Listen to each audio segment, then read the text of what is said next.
Assalamualaikum warahmatullahi wabarakatuh. Dilanjutin lagi pembahasannya tentang masih sama topiknya tentang mata kuliah Sekretariat Project tentang materi dasar-dasar komunikasi bisnis.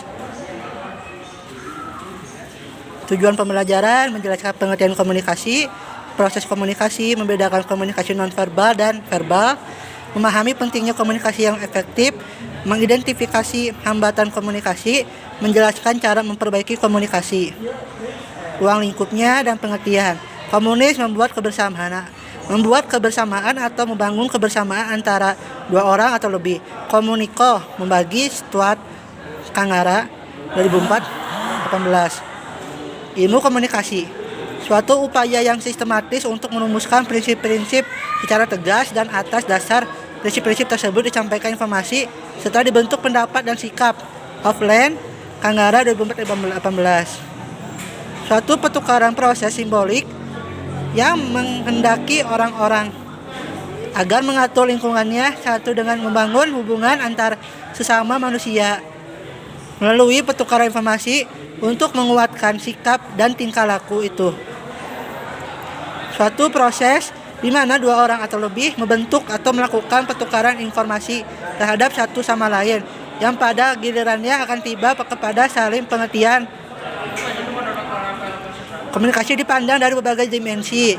Sebagai proses merupakan kegiatan pengiriman dan penerimaan pesan yang berlangsung secara dinamis, secara simbolik. Komunikasi menggunakan berbagai lambang atau simbol yang dinyatakan dalam bentuk nonverbal, isyarat, gerak, ekspresi maupun verbal, bisa dan tertulis. Sebagai sistem terdiri atas unsur-unsur yang saling bergantung dan merupakan satu kesatuan yang integratif. Proses komunikasi, contohnya, terus ada model komunikasi David Cabello. Ada sumber, pesan, saudara dan media, penerima, umpan balik, efek. Model komunikasi Booth dan Thiel.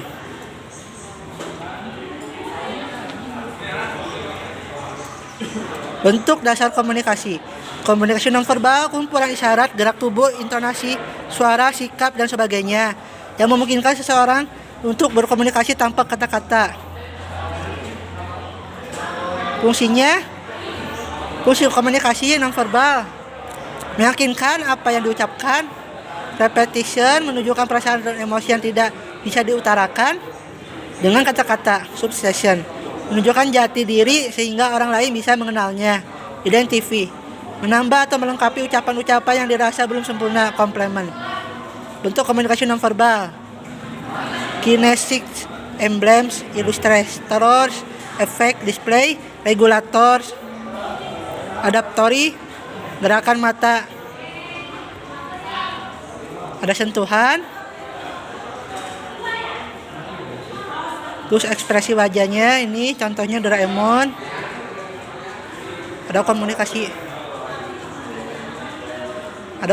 nonverbal. Komunikasi di mana pesan disampaikan secara lisan atau tertulis menggunakan suatu bahasa. Bahasa sama dengan seperangkat kata yang disusun secara terstruktur sehingga menjadi kalimat yang mengandung arti. Oral communication berbicara dan mendengar. Written communication menulis dan membaca. Tipe dan fungsi komunikasi. Komunikasi dengan diri sendiri, interpersonal communication, komunikasi antar pribadi, interpersonal communication, komunikasi kelompok kecil, small group communication, komunikasi mass communication, komunikasi public communication.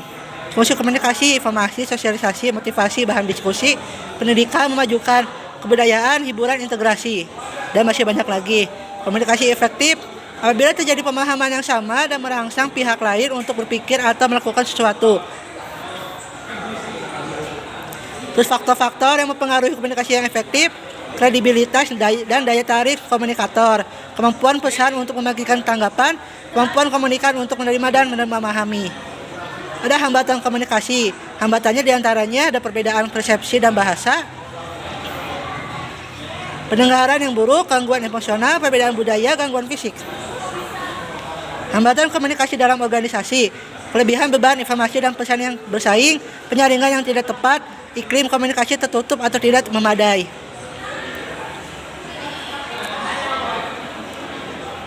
Tujuh, gangguan dan rintangan. Gangguan teknis, semantik, psikologis, fisik, status, kerangka pikir, budaya.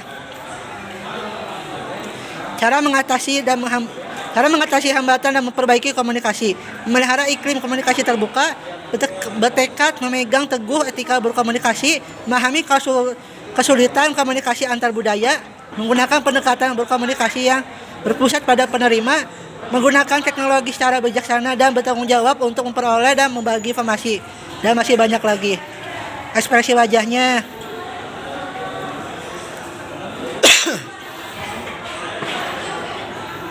Selanjutnya ada pentingnya networking. Pengertian networking. Menurut pakar bisnis, networking memegang peranan yang sangat vital, bahkan mencapai skor presentasi di atas 60%. Terus networking skill adalah kemampuan untuk membina dan membangun relasi terutama dengan orang yang baru saja dikenal atau dijumpai. Tujuan networking mempermudah kolaborasi bisnis, meningkatkan profil bisnis, analisa big data menjadi semakin mudah, memperluas kesempatan bisnis. Networking membuat perkembangan bisnis menjadi semakin pesat. Bagaimana cara membangun networking? Memberikan performa yang baik dengan belajar membuka diri dan mengenali diri Anda. Bersifat proaktif dengan menetapkan target yang akan Anda kerjakan. Contohnya, berapa banyak workshop atau seminar yang akan Anda ikuti dan targetnya. Terus konsisten terhadap yang Anda lakukan untuk membangun jaringan dan menindaklanjuti dengan setia. Hal-hal yang harus diperhatikan dalam menjalin sebuah networking: toleransi terhadap kesalahan, menjaga performa dari jaringan yang dibangun, kualitas servis yang kita berikan, keamanan, trust. 3 tahapan proses networking: membangun kesan pertama, membangun rapport atau hubungan baik, meningkatkan relasi. 5 level pembicaraan. Praktik level.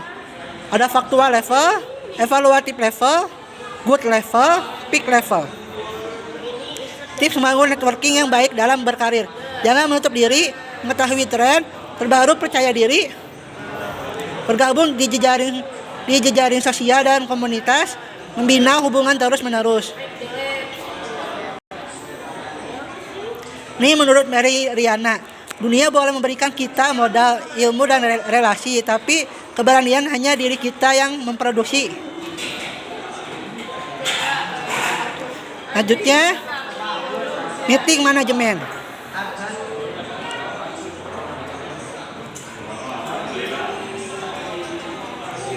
Pembuatan dan pengelolaan Vicon Room. Ini sudah sebelumnya udah dijelasin.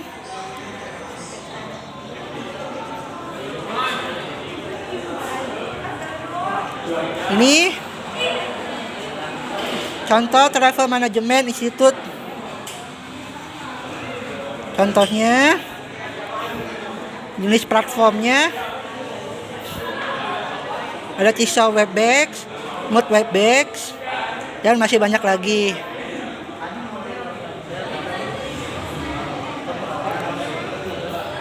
Lanjutnya kita langsung ke prospek karir bagi staf administrasi dan sekretaris di era digital.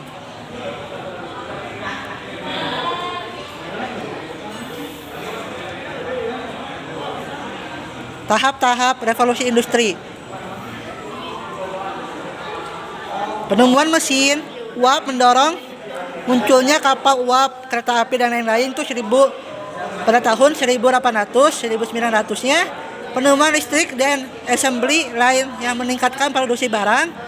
Tahun 2000 inovasi teknologi, informasi, komersialisasi, personal komputer dan lain-lain. Nah sekarang revolusi industri keempat, kegiatan manufaktur terintegrasi melalui penggunaan teknologi wireless dan big data secara masif. Fase periode revolusi industri membutuhkan masa yang semakin singkat dari waktu ke waktu. Pekerjaan yang akan musnah.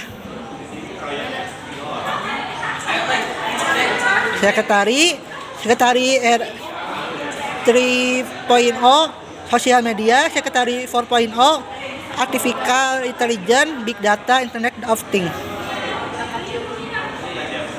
Apa itu all?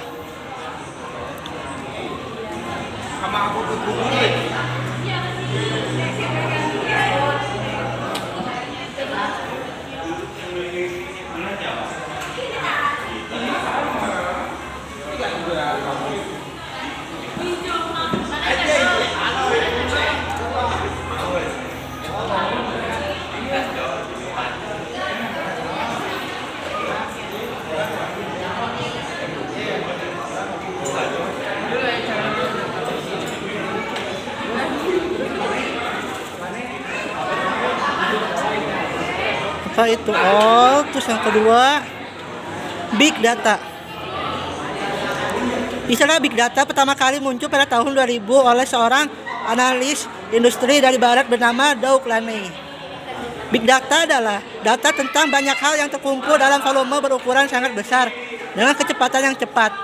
Big data dapat dianalisa dan diolah untuk keperluan pengambilan keputusan, decision making, strategi bisnis, dan prediksi bisnis. Internet untuk segala merupakan sebuah konsep yang bertujuan untuk memperluas manfaat dari konektivitas internet yang tersambung secara terus-menerus. Adapun kemampuan seperti berbagai data, remote control, dan sebagainya, termasuk juga pada benda di dunia nyata.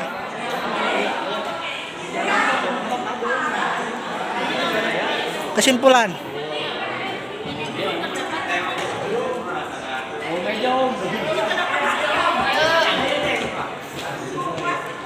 Selanjutnya kita akan menjelaskan tentang electronic filing system.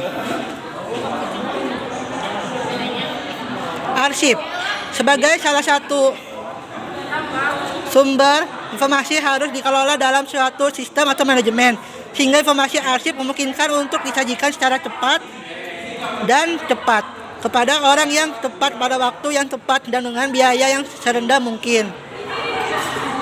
Peranan arsip, alat utama ingatan organisasi, bahan atau alat pembuktian, bukti otentik, bahan dasar perencanaan dan pengambilan keputusan, dan masih banyak lagi.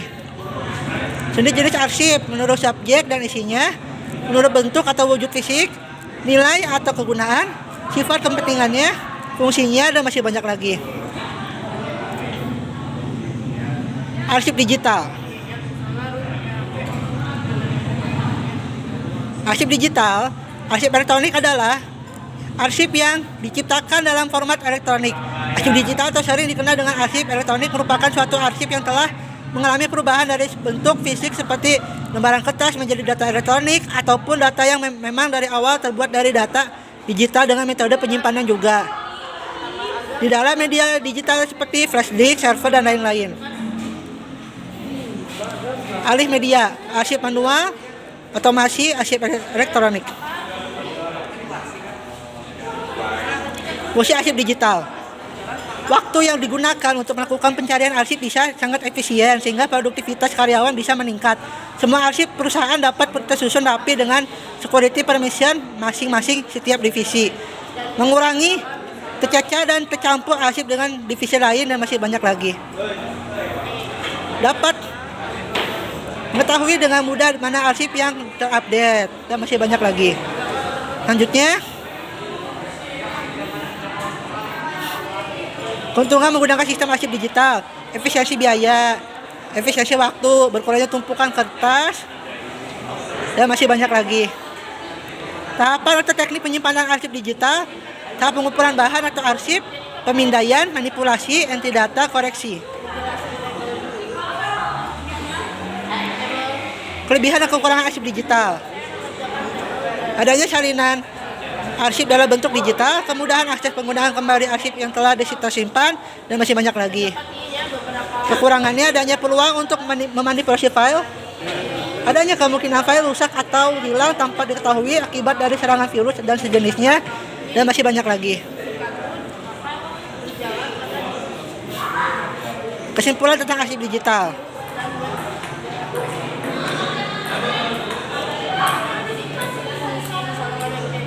ini jasa kearsipan ada aplikasinya.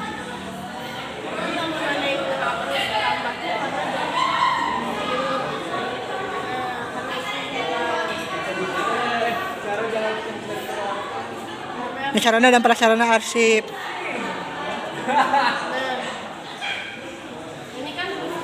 Selanjutnya kita akan membahas tentang Kumospace.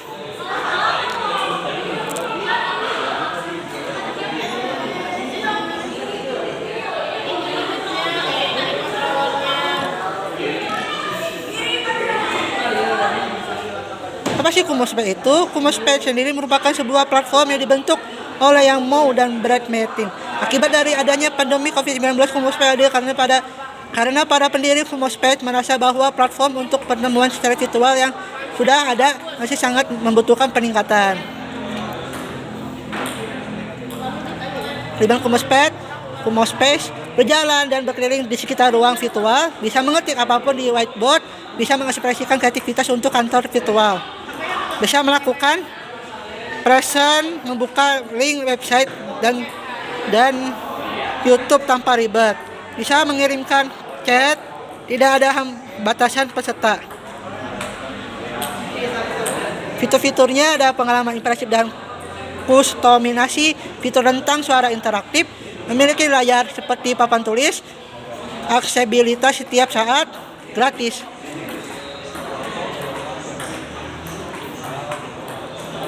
Selanjutnya kita akan membahas tentang human relation.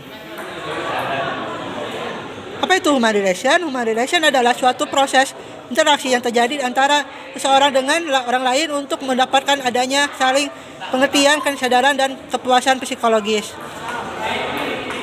Ruang lingkup human relation ada human relation dalam arti luas, human relation dalam arti sempit. Silakan dibaca.